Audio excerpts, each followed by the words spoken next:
Merci beaucoup, Madame la Présidente. Mesdames, Messieurs les membres du Conseil de sécurité, merci pour les mots aimables à notre endroit. Je voudrais tout d'abord féliciter les Émirats arabes unis pour la présidence du Conseil de sécurité. Le gouvernement du Mali prend note du rapport du secrétaire général sous examen et remercie M. El Khassim Ouane, chef de la MINUSMA, pour sa présentation et les mises à jour. Les observations détaillées du gouvernement du Mali ont fait l'objet d'un mémorandum communiqué à votre Conseil. Pour ma part, je voudrais formuler quelques observations majeures suivantes. Je commence par la situation politique, notamment l'évolution du processus de transition.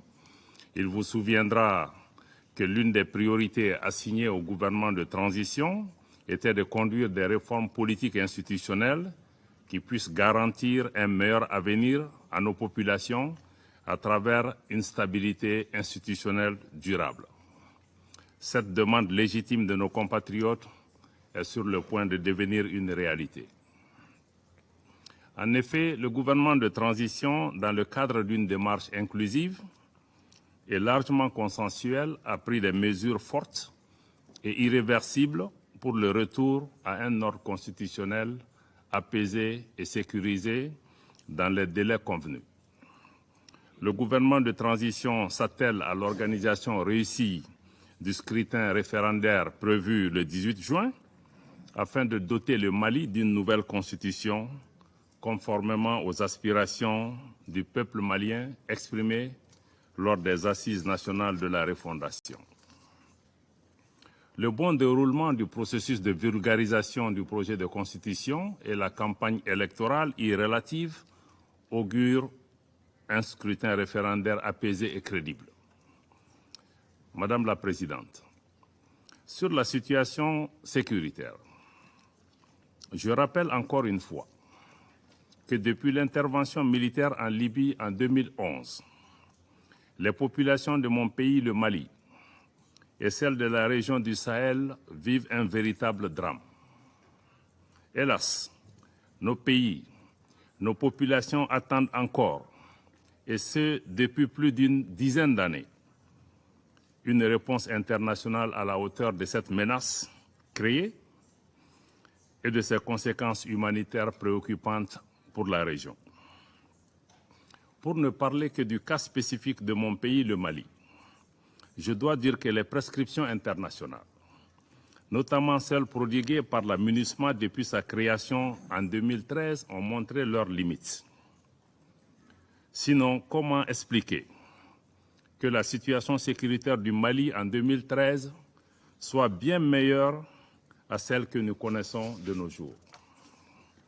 Le réalisme impose le constat de l'échec de la MINUSMA, dont le mandat ne répond pas aux défis sécuritaires.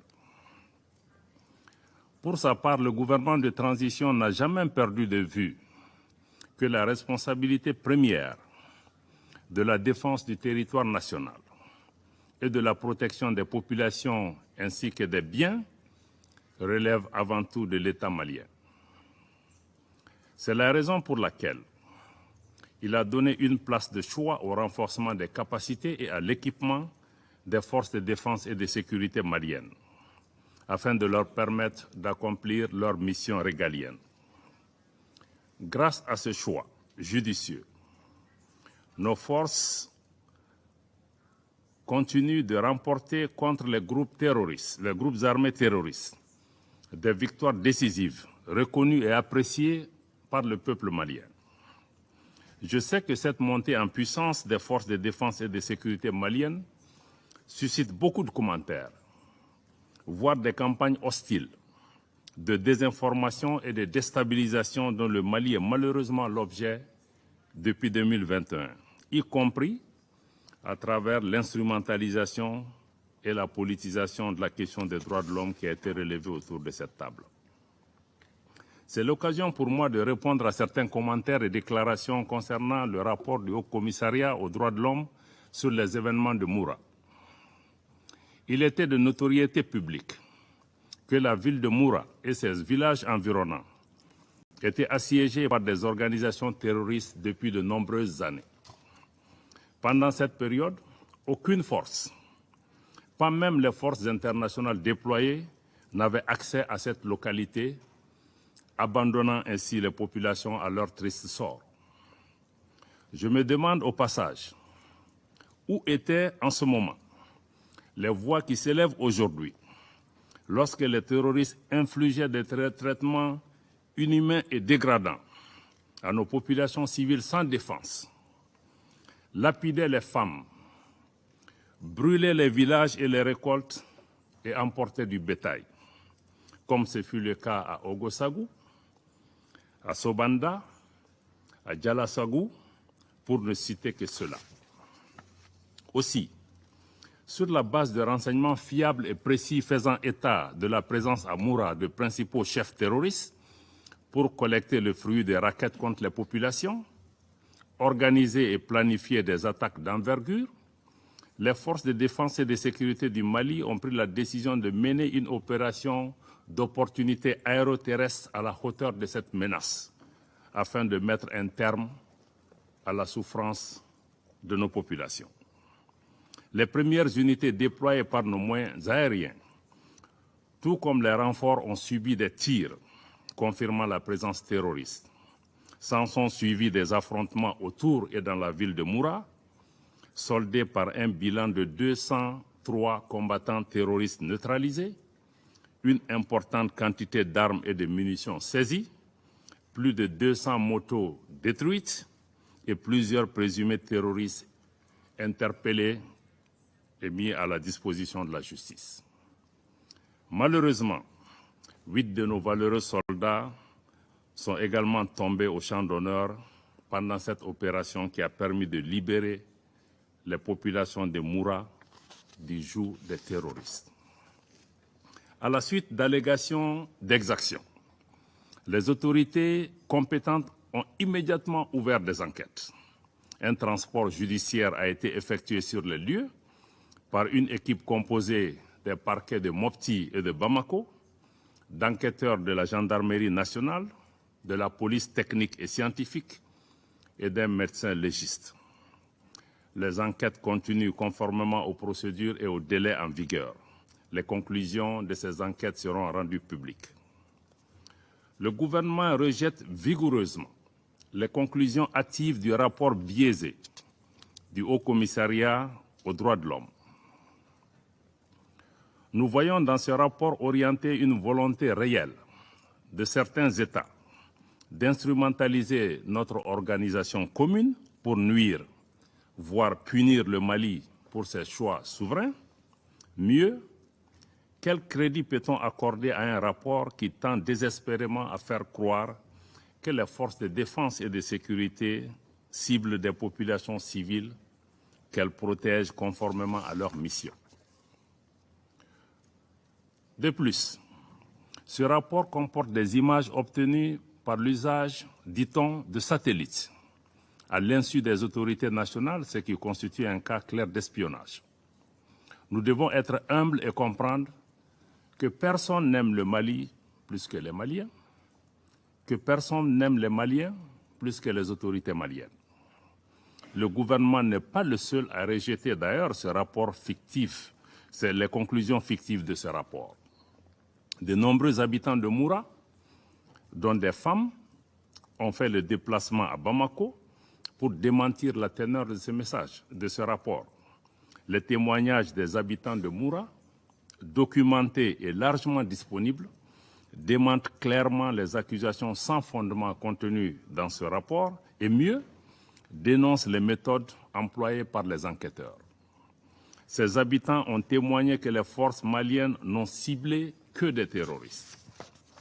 Dans la même dynamique, et dès les premières allégations formulées en avril 2022 par certains États et des organisations de défense des droits de l'homme, le président de l'association Tabital Poulakou avait catégoriquement rejeté des accusations portées à l'encontre des forces de défense et de sécurité maliennes, notamment les accusations de viol de femmes. En outre, le président de l'Association malienne de défense des droits de l'homme, la MDH, a vigoureusement dénoncé la méthodologie et les conclusions de cette enquête. Ces prises de position fortes et librement exprimées méritent d'être signalées car elles proviennent d'organisations et de personnes qui ont vécu ces événements ou en ont reçu des informations crédibles et vérifiables. Nous réitérons notre ferme opposition à toute tentative d'instrumentalisation et de politisation de la question des droits de l'homme et au traitement à géométrie variable de cette problématique.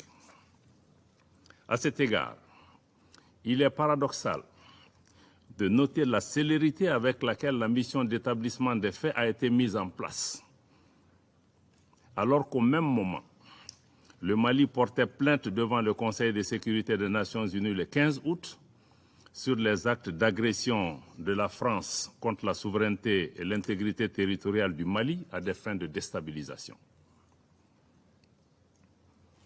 Madame la Présidente, concernant l'accord pour la paix et la réconciliation au Mali issu du processus d'Alger, malgré la décision unilatérale de la CMA et de la plateforme de suspendre leur participation au mécanisme de suivi de l'accord, je réaffirme ici l'engagement du gouvernement à poursuivre sa mise en œuvre efficiente et intelligente, notamment à travers les mouvements de l'inclusivité. Nous restons toujours ouverts au dialogue avec nos frères des mouvements signataires, tous nos frères, comme en témoigne la visite à Kidal le 12 mai 2023 du ministre en charge de la réconciliation. Madame la Présidente, Mesdames, Messieurs les membres du Conseil, je voudrais à présent consacrer mes observations sur mon observation majeure sur la question de la MINUSMA. Au moment où les membres du Conseil de sécurité ont entamé les négociations autour du renouvellement du mandat de la MINUSMA, il me plaît de faire un bref rappel sur l'évolution de la mission, de sa création à nos jours. Permettez-moi tout d'abord de rendre un hommage à toutes les victimes civiles et militaires tombées au Mali, notamment nos récents frères du Burkina Faso, à qui nous adressons notre profonde compassion. En 2013, les fondements qui ont servi à justifier la création de la MINUSMA étaient notamment l'appui aux autorités maliennes pour stabiliser la situation dans les régions du nord du Mali, écarter les menaces et prendre activement des dispositions afin d'empêcher le retour d'éléments armés dans ces zones, particulièrement à travers le rétablissement de l'autorité de l'État dans tout le pays. Après plusieurs années de déploiement des forces de la MINUSMA sur le terrain, la situation sécuritaire qui concernait jadis le nord du pays s'est progressivement dégradée dans d'autres régions du Mali, notamment le centre. Pour le gouvernement du Mali, le constat est clair, la MINUSMA n'a pas atteint son objectif fondamental. Aujourd'hui, les Maliens sont heureux de voir leurs forces de défense et de sécurité réaliser en toute autonomie les missions de sécurisation des personnes et des biens, de lutte contre la criminalité, le grand banditisme, la traite des personnes et le trafic de drogue, les missions d'escorte de véhicules de transport, la sécurisation des foires hebdomadaires dans les localités sensibles, ainsi que les missions de sécurisation des frontières grâce au renforcement de l'outil de défense, conformément à la vision de son Excellence le colonel Assimi Goïta, président de la transition, chef de l'État du Mali. Le Mali est parfaitement conscient que la lutte contre le terrorisme ne fait pas partie de la doctrine des opérations de maintien de la paix. Mais il avait toujours plaidé pour un changement de posture de la MINUSMA afin de lui permettre de s'acquitter convenablement de son mandat et d'asseoir des actions de soutien aux efforts du gouvernement. Le Mali a constamment coopéré avec les Nations Unies, et ce, en toute bonne foi. Dans cette approche constructive, nous nous sommes par exemple pleinement engagés avec le Secrétariat général des Nations Unies dans le cadre de la revue interne de la MINUSMA, afin de renforcer les capacités opérationnelles de la force onusienne dans la dynamique d'appuyer le Mali à se stabiliser. Je regrette de réaffirmer aujourd'hui que les options proposées par le secrétaire général dans son rapport sur l'examen interne de la MINUSMA ne répondent pas aux préoccupations et aux attentes maintes fois exprimées par le gouvernement et les populations du Mali. Nous n'avons d'autre choix que de parvenir aux conclusions objectives du bilan de 10 années de présence de la MINUSMA qui n'a pu apporter des réponses adéquates à la situation sécuritaire au Mali et dont les perspectives de maintien ne répondent pas aux impératifs de sécurité des Maliennes et des Maliens. Ni les propositions du secrétaire général, encore moins le projet de résolution en cours de négociation par les membres du Conseil, n'apportent de réponses appropriées aux attentes des Maliens. Ce projet de résolution, d'ailleurs, conforte la récusation de la France en tant que porte-plume, tant son contenu est hostile à l'égard de mon pays. Outre la dimension sécuritaire que nous assurons désormais par nos propres moyens, nous attendions légitimement de la MINUSMA qu'elle soit une mission d'assistance et de soutien aux efforts du gouvernement. Malheureusement, la MINUSMA semble devenir partie du problème en alimentant les tensions communautaires exacerbées par des allégations d'une extrême gravité et qui sont fortement préjudiciables à la paix, à la réconciliation et à la cohésion nationale du Mali. Cette situation engendre un sentiment de méfiance des populations à l'égard de la MINUSMA et une crise de confiance entre les autorités maliennes et la MINUSMA. Au regard de tout ce qui précède, le gouvernement du Mali demande le retrait sans délai de la MINUSMA. Cependant, le gouvernement est disposé à coopérer avec les Nations unies dans cette perspective. Madame la Présidente, Mesdames et Messieurs les membres du Conseil, pour terminer, je tiens à exprimer la gratitude du gouvernement et du peuple malien à l'ensemble des partenaires, tant bilatéraux que multilatéraux, qui nous accompagnent dans la stabilisation des chantiers importants de refondation du Mali. Le gouvernement du Mali reste disposé à coopérer avec les partenaires qui respectent sa souveraineté, ses choix stratégiques et les intérêts vitaux des Maliens. Fidèle à notre tradition d'hospitalité, le Djatigia, le Mali demeure naturellement ouvert à tous les pays et à tous les peuples du monde. Je vous remercie de votre aimable attention.